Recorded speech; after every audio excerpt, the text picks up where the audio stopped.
One notable aspect of the RSS is that it operates without feeling the need for public relations. While other organizations may seek to improve their public image, the RSS is content to focus on its core beliefs and activities.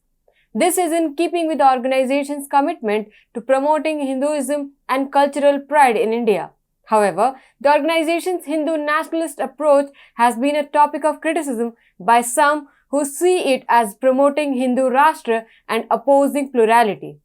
Domestic criticism is welcomed by the RSS as it engages in healthy debate to defend its beliefs and activities. When criticized, the RSS counters with its contribution to society, which have often served to increase its popularity. Thank you for joining me today. My name is Sabita Mishra and this is TFIPost. The National Council of Canadian Muslims (NCCM) and the World Sikh Organization (WSO) have submitted a report to the Canadian government on the RSS's influence in Canada. Surprisingly, the WSO is a supporter of Khalistani cause in Canada. The report emphasizes the RSS's growing influence in Canada and the impact it has on people of Indian origin.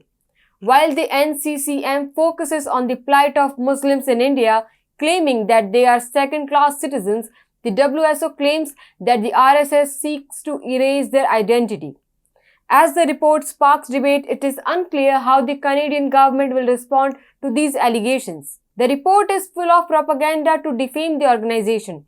The first part, which includes a summary of the report, depicts a cartoon of Muslims being hanged, and the report says that the image was tweeted by an official account of the RSS. However, the reality is completely different. The image was based on the judicial conviction of the 38 victims of the Ahmedabad serial blast in 2008. The report is a disgusting piece with foul and filthy rhetoric that seeks illogical criticism of the RSS because of its growing influence in Canada. It is more likely a 60-page fear-driven piece that is worried about the increasing popularity of RSS and Hinduism in Canada, which has long been the haven for the anti-India individuals and organizations. People who are familiar with RSS know that it does not seek acceptance through the PR or support from the government.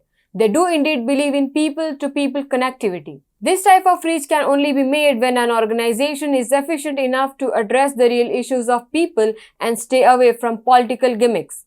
As a result of the RSS overseas reach, not only the Canada but also other countries having an Indian diaspora are witnessing pro-Hindu sentiments. But the anti-India organizations of Canada are feeling the pain just because they are a toolkit that is activated against India. The anti-India organizations enjoy the greatest significance in the governance of Canada. Actually, the increased influence of Khalistan supporters and the government's tacit consent to them has aroused resentment in the Hindu population. So the Hindus in Canada are feeling an urge to fight for their cultural richness that is being undermined in the country.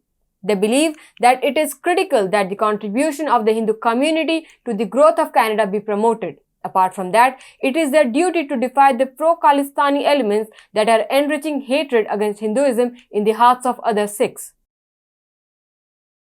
In the line with that, Chandra Arya, the Member of Parliament of Canada, hoisted the Om printed orange flag on Parliament Hill. It was on the occasion of the historic beginning of Canada's National Hindu Heritage Month. National Hindu Heritage Month provided an opportunity to recognize the contribution of 830,000 Hindu Canadians to the country and of Hindu heritage to mankind. When asked about supporting the RSS, Arya said, I am quoting, "The Om flag raised on the Parliament Hill represents the Hindu faith and does not represent or indicate support for any political organization or ideology. This auspicious symbol belongs to all Hindus and no country or organization can claim ownership or exclusivity over it." Arya also claimed that since hoisting the flag, he has been targeted by anti-India and anti-Hindu elements. It is understandable that radical Islamist and Khalistani groups would publish reports on religious liberty and radicalization in a country where an elected representative is targeted for practicing his religion. The main question that arises is regarding the authority of Canada. In the past, when Khalistani supporters engaged in anti-India activities in Canada, it was the Indian government that raised objections.